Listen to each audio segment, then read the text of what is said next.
Magandang araw, Idol Casper. Ako si Raul, isang delivery man. At ang aking trabaho mag-deliver ng mga balikbayan box sa buong Calabarzon. Ang ikukwento ko sa iyo ay ang aking naging karanasan sa dulong bayan ng Calabarzon. Hindi ko nababanggitin ang lugar para na rin hindi katakutan ng mga katulad kong nagdi-deliver ng bayan-bayan. Kailangan ko lang isiwalat ang aking karanasan sa iyo upang mapanatag ang aking isipan at maging sa mga kasama ko lang sa trabaho at iilang kaibigan ko lang ipinagtapat ang aking kakaibang karanasan kong ito.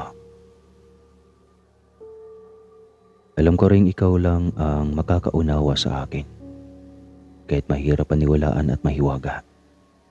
Pero kailangan kong isa-isahin sa iyo ang pangyayari upang magkaroon din ng ideya ang ibang delivery man na kagaya ko.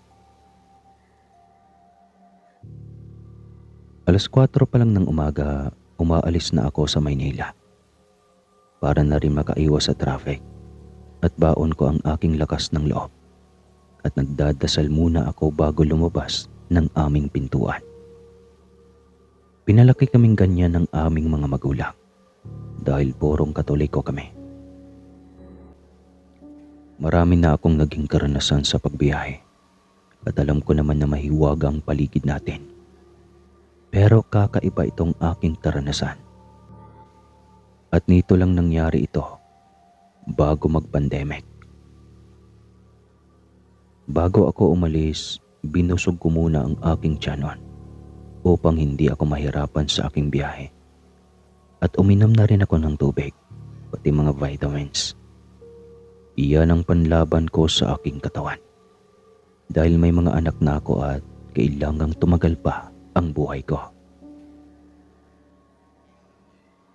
Mahabang biyahe ang gagawin ko at halos aabutin ng 5 oras pag walang traffic. At pag may traffic naman ay baka aabutin pa ng 6 na oras o 7. Dahil na rin ang dala ko ay isang maliit lang na mini truck.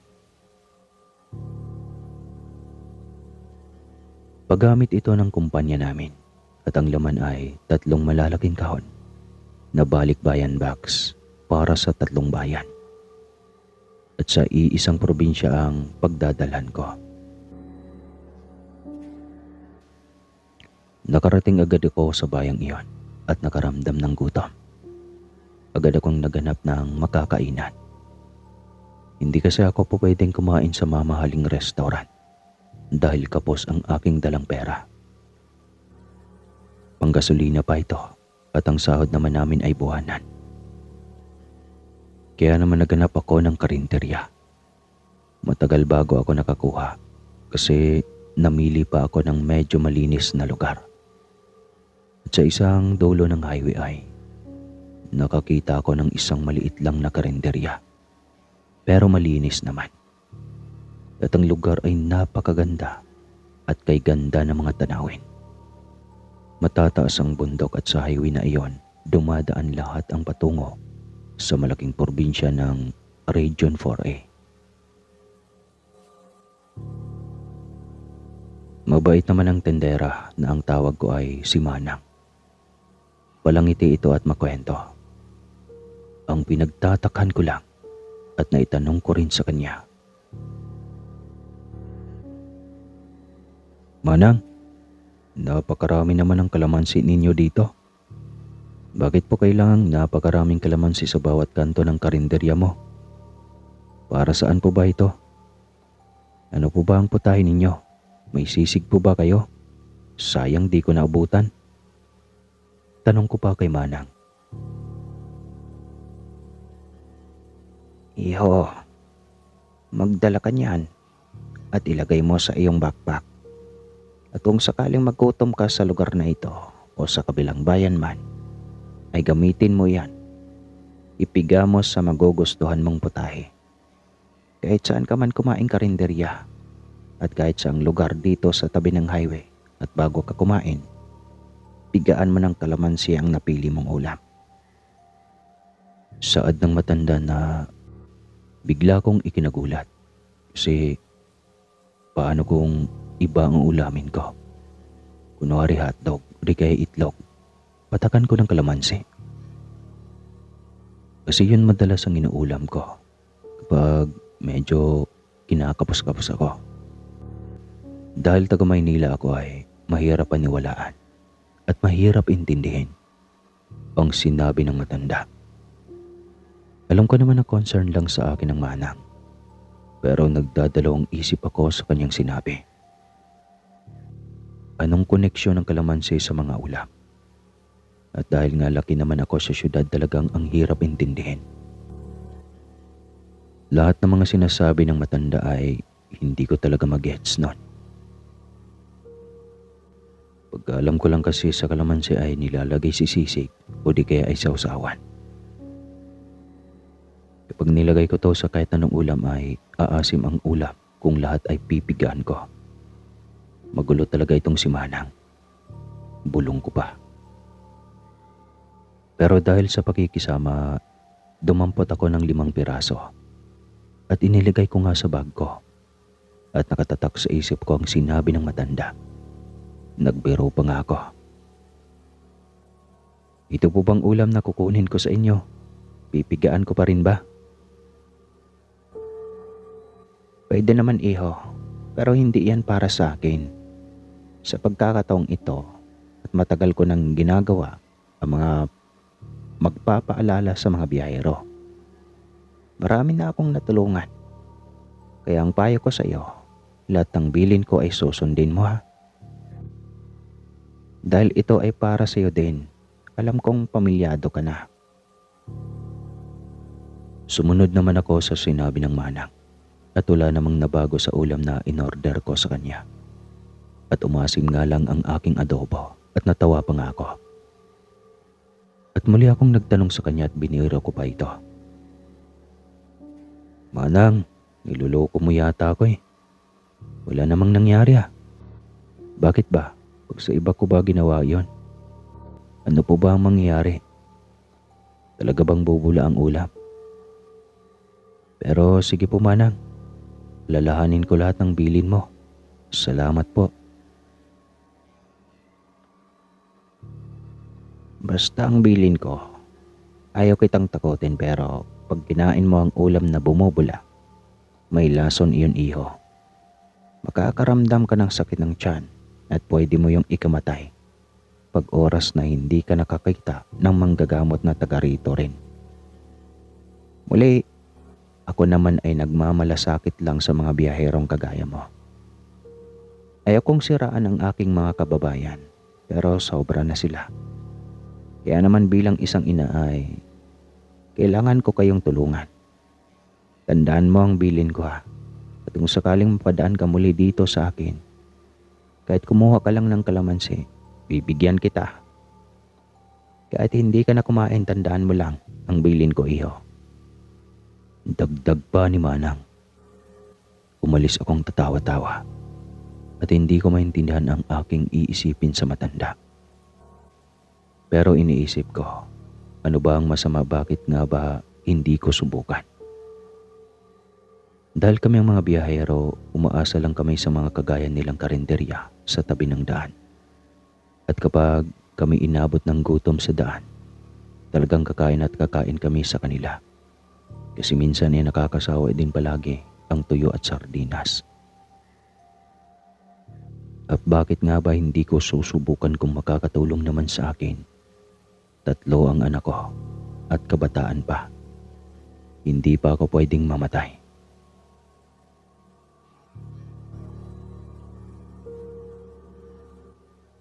Siguro nga sa dami ng aking trabaho, nalimutan ko na ang bili ni Manang. Nakailang araw din akong nagpabalik-balik sa probinsyang iyon. At minsan naman, nagkakataon na sa iba nga ako kumakain.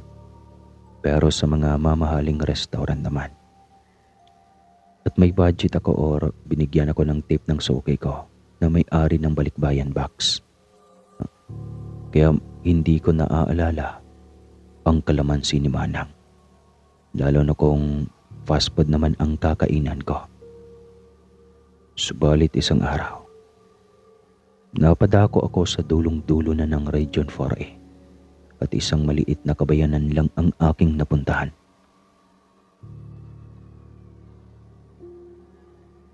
Maging ang aking customer na pinadalhan ko ng balikbayan box. Iba ang ugali. Hindi sila palatawa at hindi sila tumitingin sa mata.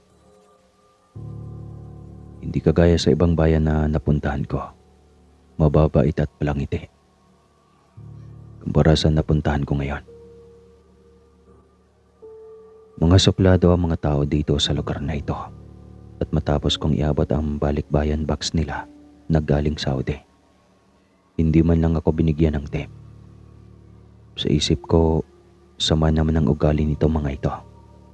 Pero wala akong magagawa. Parte na yun ng trabaho ko. Agad na akong bumalik at patungo na muli ako ng Maynila. Pero nakaramdam ako ng gutom at wala akong makitang kainan sa tabi ng highway. Pinilit ko maghanap at nakakita naman ako ng isang bahay na may kainan sa kanyang unahan. Pero parang ayaw kong kumain. Hindi malinis ang paligid at si Manong nakasimangot. Sumasama ang mukha habang ako ay papalapit. Hindi man lang ito umaaliwalas ang mukha. Sa isip ko na lang, kung di lang ako gutom na mga oras na iyon ay hindi talaga ako kakain sa kanila.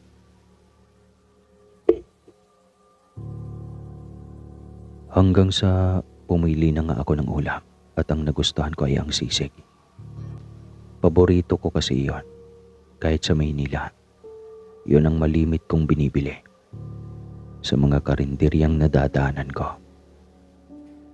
Kahit masama ang loob ko dahil sa hindi magandang aura ni Manong, pikit mata ako dahil gutom na talaga ako. Maging ang mga kasama niya sa tindahan, hindi rin ngumingiti at mga nakasimangot. Para silang may galit sa mundo. Ewan ko ba, susubo na sana ako nang para bang may bumubulong sa tenga ko. Ang sabi ay bigyan ko ng kalamansi ang sisig na inorder ko. At naalala ko kaagad si Manang. Sa isip ko nga, kung malapit lang si Manang doon, ay sa kanya na lang ako kakain. Pero gutom na talaga ako. Kinapa ko ang kalamansi sa bag ko at nandun pa rin ang 5 piraso. Agad ko na itong kinuha at palihim na ipiniga sa sisig na ulam ko. Halos mangilabot ako nang biglang bumula ang sisig. Nakakatakot ito na para itong ipiniprito na tumatalsik at napakaraming bula na lumalabas sa mga karni ng sisig. Agad akong nagdasal at sinabi kong, Diyos ko, totoo ang sinabi ng Manang sa akin. Hindi siya nagbibiro. May lason nga ang sisig na ito. Kung agad ko itong kinain baka napahamak na ako. At nakakaawa naman ang mga anak ko. Mawawalan agad sila ng ama at hindi ko kayang tanggapin iyan. Habang titig na titig sa akin ang matanda at naghihintay na sumubo ako, gumawa ako ng paraan. Buti na lang ay may lumapit na aso sa paanan ko at ang aso ay nakakatakot din. Ibang makatingin kaya naman agad akong gumawa ng isang eksena. Naku namang aso ito, bakit ka ba pumupunta dito? Alam mong kumakain ako. Ayan na nga, nahulog tuloy ang ulam at kanin ko. Manong, ito ang bayad ko. Salamat na lang po. Dalian niyo po kasi may naghihintay na sa akin at may i-deliver pa po ako eh. Tsaka yung aso po ninyo nakakatakot. Nagulat ako at natapon tuloy ang pagkain ko. At agad akong tumayo at dinali ang tumawid na sa kabilang highway. Ay iho, uminom ka muna ng tubig. Mukhang hindi ka man lang nakasubwa. Ayan ang tubig, uminom ka muna. Sabay turo sa isang jug ng tubig na madumi din. Lalo akong nandiri at nangilabot. Ay, Manong, May soft drinks po ako sa sasakyan ko. Yun na lang po siguro muna ang iinumin ko. Kasi tumatawag na po sa akin ang boss ko. Salamat na lang po, Manong. Sa pagbalik ko, dito ulit ako kakain. Sigaw ko pa habang patawid ako ng kalye at dinalian ko na ang sumakay sa mini truck ko.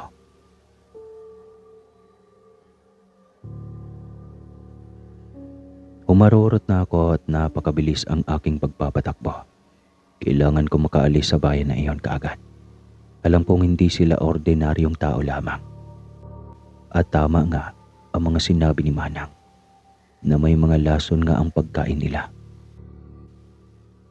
At siguro nga tulad ng nababalita at nababasa ko sa social media, tunay ang lahat ng iyon na nangyayari sa bayang iyon. Ang mga nagkakasakit at namamatay na mga biyahero pag hindi nakabalik sa lugar na iyon at hindi sila magamot ng mga taga roon. Wala ng pag-asa ang mga ito at mamamatay na lang. Salamat talaga kay Manang, napakabuti mo sa isip ko. Kahit malapit ng gumabi ay pinilit kong dinaanan si Manang. Alam ko naman ang lugar niya. At agad kong hinanap ito. Pero maliwanag pa naman ang paligid at hindi ako pwedeng magkamali. Bakit nawawala ang karinderya ni Manang? Saan iyon napunta? Ang pagkakatanda ko ay 3 araw lang ako andon sa lugar na iyon. Pero bakit wala ang karinderya ni Manang? Nangilabot ako at muling nagpapaharurot pabalik na ng Maynila. Sa isip-isip ko na lang, siguro, iniligtas ako ng anghel ko at hindi ko makakalimutan ang aking karanasang iyon. At sa mga kagaya kong delivery man, mag-ingat kayo. Mabuti lang may nagpapaalala sa akin kung sino man ang matandang iyon. Salamat po sa inyo, Manang. At ako'y isa sa nabigyan ninyo ng babala. Kaya naman agad kong kinausap ang mga kapwa ko nagdi-deliver na nabiyahe sa lugar na yon. At sinabi ko na kahit anong mangyari, huwag sila basta-bastang kakain sa mga karinderya na madadaanan lang sa highway. At ginaya ko si Manang. Sinabi ko rin sa kanila na magdala sila ng kalamansi kapag kumakain sila sa karinderya.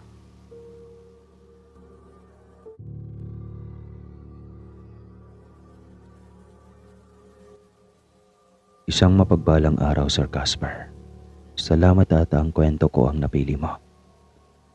Tawagin mo na lang ako sa pangalang Joy. Isang construction worker at binata pa. Ang kwento kong ito ay kapupulutan ng aral ng mga kagaya kong construction worker na walang pasintabi sa kanilang mga kinakain. Muntikan na rin ako mamatay sa karanasan kong ito. Mabuti na lang at ang aking pamilya at angkan ay marunong at nakakaunawa sa mga hiwaga ng ating kapiligiran. Lalo na tungkol sa mga manlalason na nagkalat sa ating paligid. Dito ako nakakuha ng trabaho sa isang napakalaking ginagawang kondominium sa siyudad ng Makati. Halos umabot kami ng 1 taon dito at lalampas pa nga sana kami ng 1 taon kung hindi nagkaroon ng problema kaming mga construction worker. Sanay kami na dinadalhan kami ng mga kakanin na mga nagtitinda at may mga suki na rin kami at kalimitan utang at lingguhan ang bayad kada sweldo. May iilan din na nagtitinda malapit sa aming site. Doon na kami nagkakape o di kaya ay kumakain ng merienda. Pati mga pagkain din sa tanghali. Pero may mga pangyayari na biglang may nag-offer sa amin na isang bagong karinderya na bagong bukas pa lamang. Nakapwesto ito sa di kalayuan sa aming pinagtatrabahuan. Mura ang ulam at kanin. Kaya naman kami na mahirap lamang Siyempre, doon na kami sa mura. At hindi na kami bumili pa sa iba. Nagkataon naman na nag-off ako noon. Kaya naman umuwi muna ako sa amin sa Bicol. At isang pangyayari ang pagbalik ko ang ikinagulat ko. Ilan sa mga kasamaan ko sa construction nasa ospital daw at ang dalawa ay binawian na ng buhay. Halos magpanik ako noon dahil karamihan sa kanila kaibigan ko. Agad akong nagtanong kung bakit at saan nila nakuha ang ganong sakit at sinabi ng aming engineer na ang kutob nila ay dahil sa karinderya daw ni Aling Maming. Agad akong nagtanong,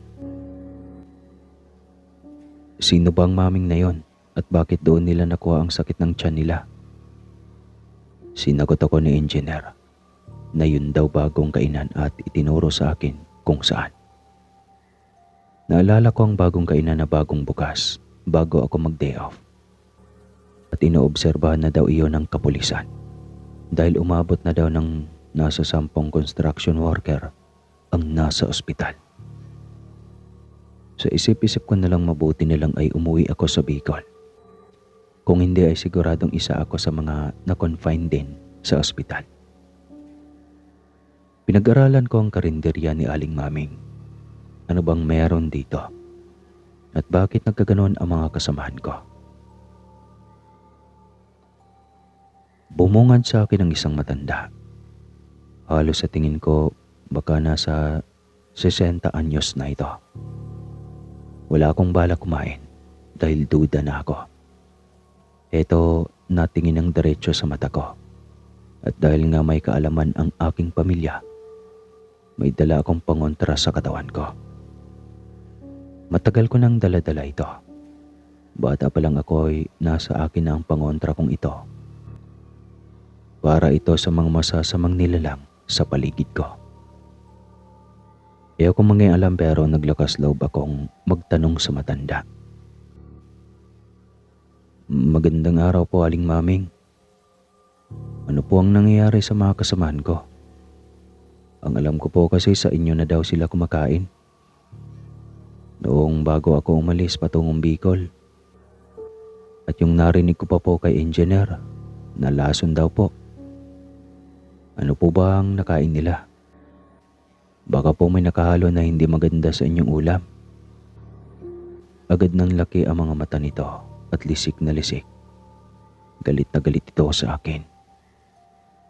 At sinabi nitong isa rin daw pala akong mapanghusgang tao. Masamang mangbintang binata. Wala akong kinalaman sa nangyari sa mga kasamahan mo. At bakit? Sa akin lang ba sila bumibili ng pagkain? Hindi ba't may mga naghahatid pa ring mga merienda sa inyo? At araw-araw din yon. Masama ka rin. Kagaya ka rin nila. Sigaw ng matanda sa akin. Teka lang po, Aling Maming. Relax lang po. Nagtatanong lang po ako eh. Pwede naman po nating pag-usapan yan ng maayos at gawa ng paraan ng problemang iyon. Taga Bicol po ako at alam ko na ang ganyang pangyayari. May ganyan din po kasing pangyayari sa bayan namin. Dahil ang alam ko, iniimbestigahan na kayo ng pulis. May namatay na po kasing dalawa eh. Baka gusto niyo pong tumulong. Sagot ko pa kay Aling Maming. Sila rin kasi ang may problema. Bakit agad silang dinala sa ospital? Pwede ko naman silang gamutin. Sabihin mo, magpagamot sa akin. Kailangan nga lang may bayad dahil wala nang libre ngayon. Saad ni Aling Maming. Nagduda naman ako sa patanda pero wala akong magagawa dahil gusto kong tulungan ang mga kaibigan ko. Isinama ko si Aling Maming sa ospital at may ipinainom siyang palihim. Parang powder na ang sabi niya ay gamot daw iyon. Nagbayad ng tig-100 ang nasa 8 ko pang makasamahang na-confine. At para lang silang nagdahilan sa kalagayan nila kasi agad silang gumaling. At nakalabas agad ng ospital pagkatapos gamutin ni Aling Maming. Nanghinayang tuloy ako sa dalawa kong kasamahang binawian ng buhay. Pagkalam ko ay taga Visayas ang mga ito. Kung agad akong dumating sana napainom din sila ng gamot ni Aling Maming. Pero duda na ako sa matanda. Marami na akong nababalitaan na mga ganitong estilo. Isa siyang manlalason at kahit sa amin sa bayan ng Bicol, alam namin ang ganyang hanap buhay.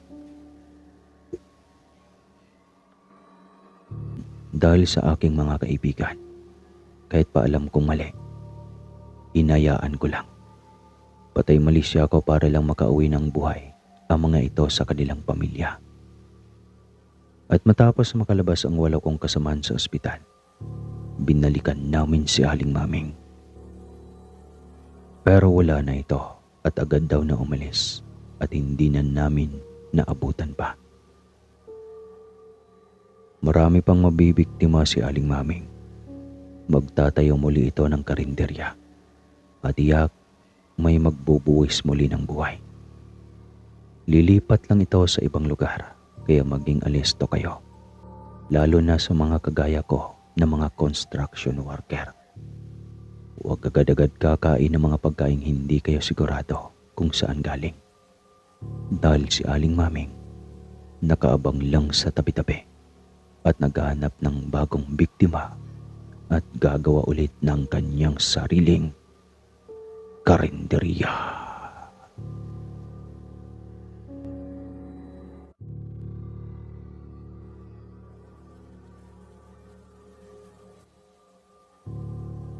Idol Caspar, ako si Luis, isang konduktor ng isang bus company. Matagal na ako sa ganitong trabaho, 10 taon na rin. Dito ako kumukuha ng kabuhayan namin at sanay na ako sa ganitong trabaho. May kwento ako sa iyo tungkol sa mga karanasan namin sa mga nakakainan naming karinderya habang nabiyahe kami. Kakaiba kasi ang karanasan kong ito at hindi pangkaraniwan. Talagang nakakapangilabot. Buwan ng April noon. At dahil nagkataong na malapit na ang mahal na araw, punuan kami palagi at malimit masiraan sa daan. Kaya naman lagi kaming inaabot ng gutom sa daan ng kasama kong driver.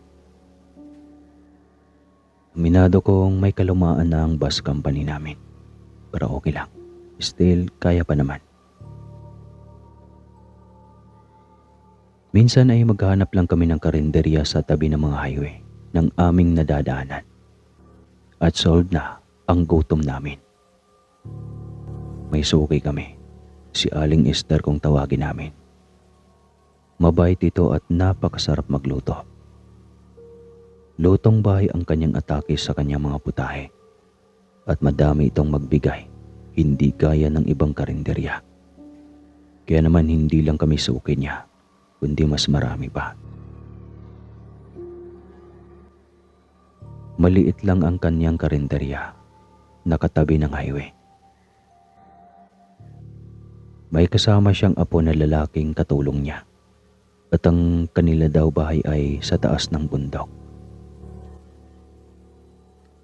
At umuuwi lang sila doon kapag nagsasara na at wala ng customer. Pero daw kapag mahal na araw, bumababa sila at natatagalan sila sa kanilang karinderya. Dahil marami daw ang parokyano. At doon na daw sila natulog ng apo niya araw-araw. Sa buhay naming mga driver ng boss at konduktor, wala na kaming pakialam. Basta masarap at mabubusog kami, wala na kaming mahihiling pa. Marami na rin kaming naging suking karinderya pero kay Aling Esther lang talaga kami tumatagal. Malinis kasi ang kanyang karinderya at napakasarap ng tubig nito. Hindi nga namin alam kung bakit iba ang lasa ng tubig nito. Nakikiramdam naman kami sa aming katawan pero wala namang nangyaring masama sa amin. Makwento ang matanda. Kahit hindi kami nagtatanong, kwento siya ng kwento. Pero dahil sa malapit ako sa aking ina at ako ay maunawain sa mga matatanda na makukulit na, kaya pinapakinggan ko na lang. Sinasakyan ko ang mga trip ni Aling Esther. Natutuwa nga ang driver ko. Kaya ko daw sakyan ang mga kwento nito na hindi naman nila maiintindihan. Ang sagot ko na lang, hayaan na at matanda na kasi. May isang kwento nga si Aling Esther na tumatak sa utak ko. Hanggang ngayon dala-dala ko sa isipan ko. Masasabi kong siguro nga baka nasisiraan ako ng ulo kung bakit ko pinapaniwala ng matandang yon. Pero ang sinabi niya sa akin, pakiramdam ko naman ay totoo.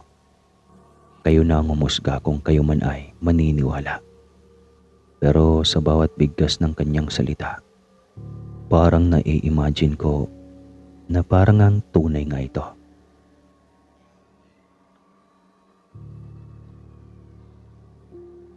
Alam mo ba, iho, na itong kinatatayuan natin, noon ay isang malawak na hardin ito.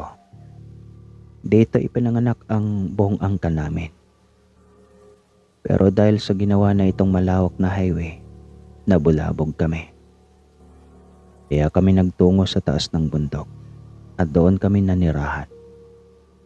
Alam mo ba, iho, napakasaya namin noon, tandang-tanda ko pa.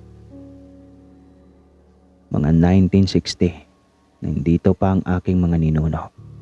Pero ngayon, nalulungkot na ako. Hindi na magandang paligid.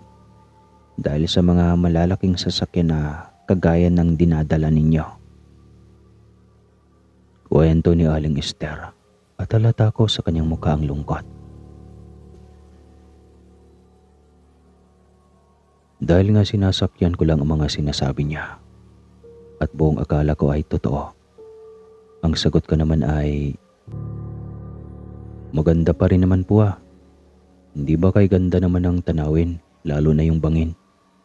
At ang baba po niyan, bayan na ng San Andres. At sa dulong bahagi naman po ay ang planta ng kuryente. Diyan po nanggagaling ang ilaw ng buong bayan natin.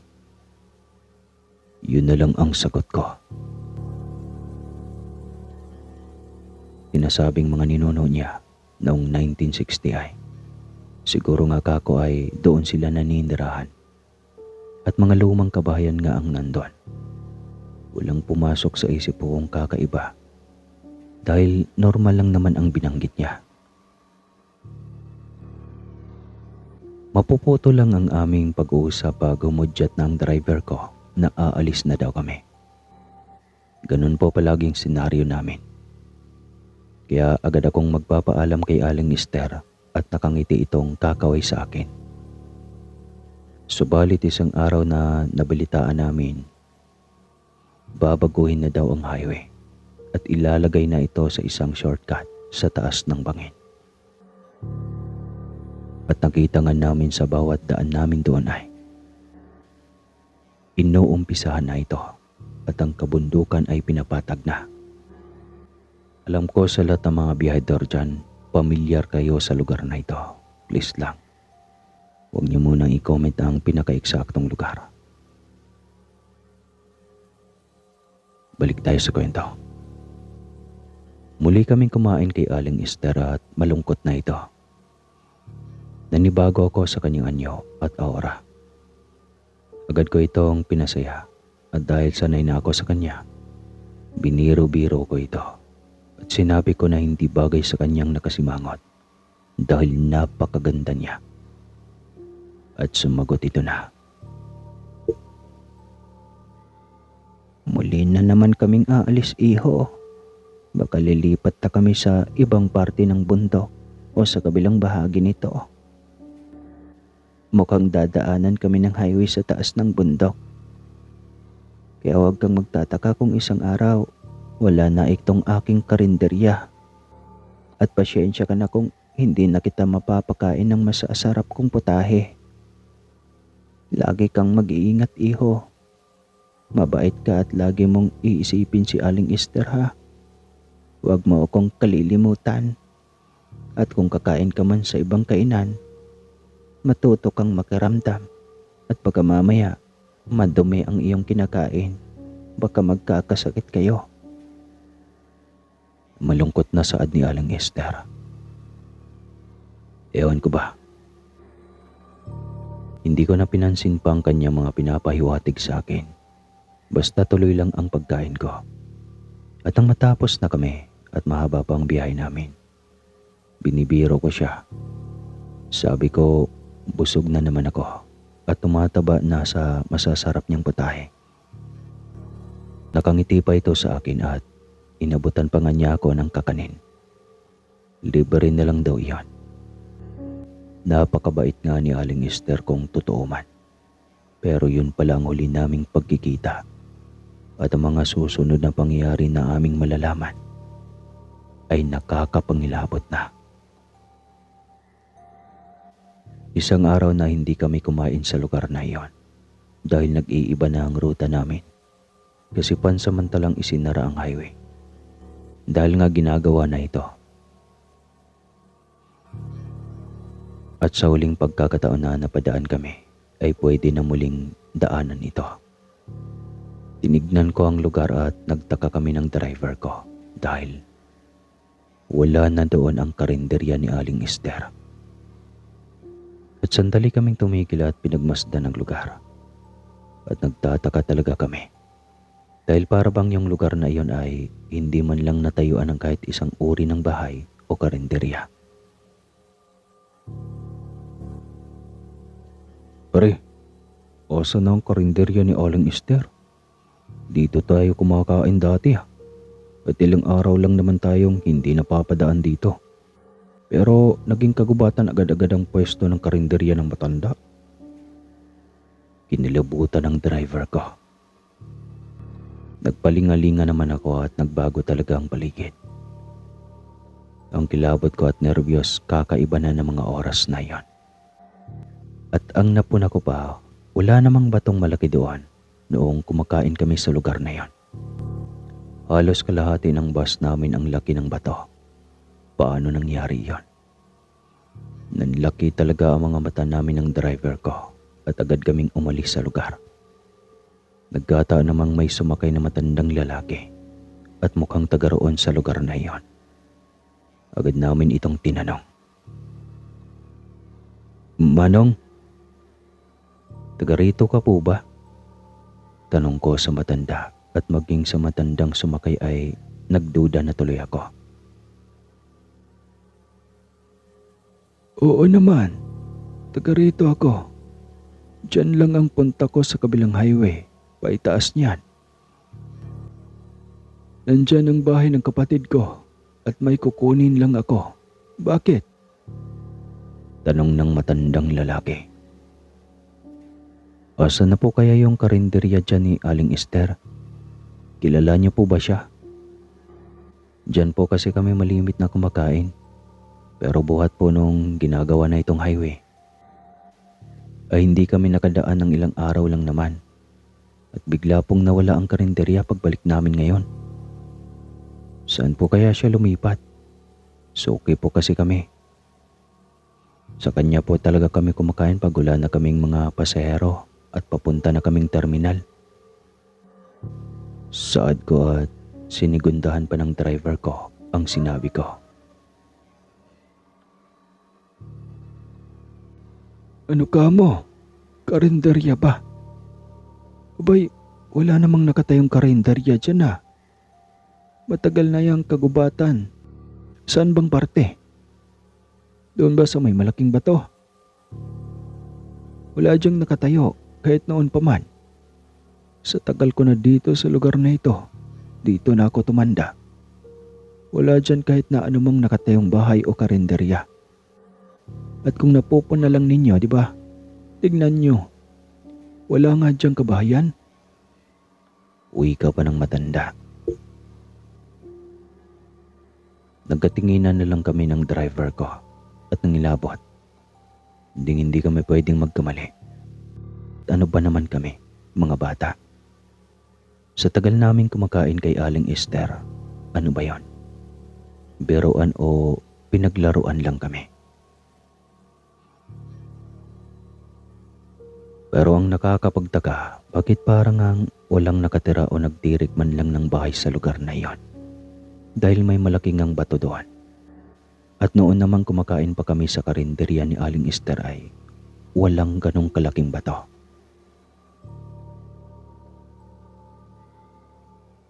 Naku, mukhang pinaglaruan kayo ng mga engkanto sa lugar na yan. Walang tumatagal na bahay dyan eh. Lahat umaalis dahil bali-balita namin noon. May nakatirang ang mga engkanto na mapagbiro. At buhat ngang gawing highway na iyan ay nawala na sila. Malimit din na may mga nakakakita nga daw dyan ng mga tao. Pero nawawala din kaagad. Pagdadaan kayo dyan, magtabi-tabi po kayo. Baka paglaruan kayo ulit at hindi na kayo makabalik sa terminal ninyo. Payo ko lang sa inyo, mahiwaga ang lugar na iyan, kaya mag-iingat kayo. Saad ng matanda at sabay para at bumaba na ito.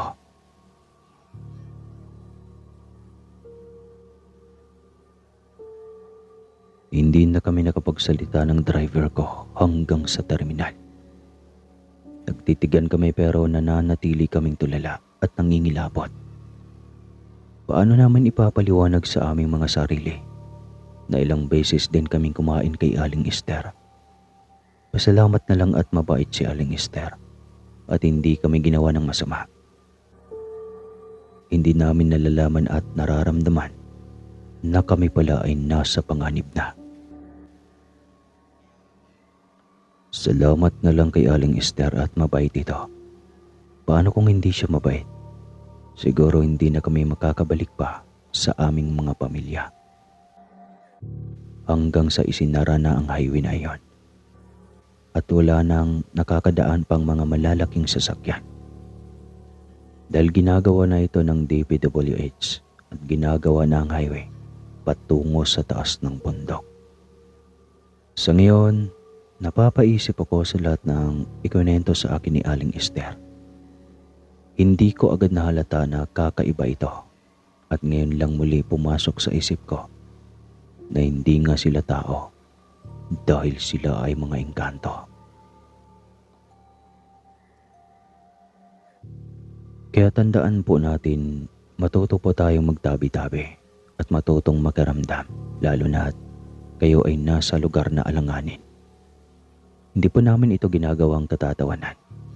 Pero totoo po ang aming naranasan. Napakahiwaga ng karinderya ni Aling Esther at hanggang ngayon, nakatatak ito sa aking isipan at nagpapasalamat ako sa kanya dahil hindi niya kami ginawa ng masama. Ang huling balita ko at kwentuhan ng mga kapwa ko konduktor, matatagalan daw ang ginagawang highway dahil wala daw tumagal na mga gumagawa ng highway na yon. Mahiwaga nga ang lugar na iyon. Nakaramdam ako ng awa kay Aling Esther. Mukha namang mapapait ang mga ito, maging ang mga kasama niyang apo. Marahil pinipilit nilang ipinaglalaban ang lugar nila na hindi madaanan ng malawak na highway. Pero makapangyarihan ang kagamitan ng mga tao. Nauunawaan ko din na ang lugar ng karinderya ni Aling Esther ay pilit niyang inaalala ang masaya nilang pamumuhay noon. Pero hindi na pwedeng ibalik ang lahat. Kilupit ng buhay, maging silang mga nilalang na hindi nakikita ng tao ay nahihirapang lumaban sa buhay nila. Ang dapat na kanilang pag-ari ay kinuha na ng mga taong hindi sila nauunawaan. Mahirap mang paniwalaan pero alam kong ang ilan sa inyo ay nakukuha ang punto ko. Basta mag-ingat na lang kayo. Baka isa kayo sa mapadpad sa karinderya ni Aling Esther. Maraming salamat po at yun po ang kwento natin sa araw na ito. Huwag kalimutan mag-subscribe para sa mga gwapo at gwapa dyan.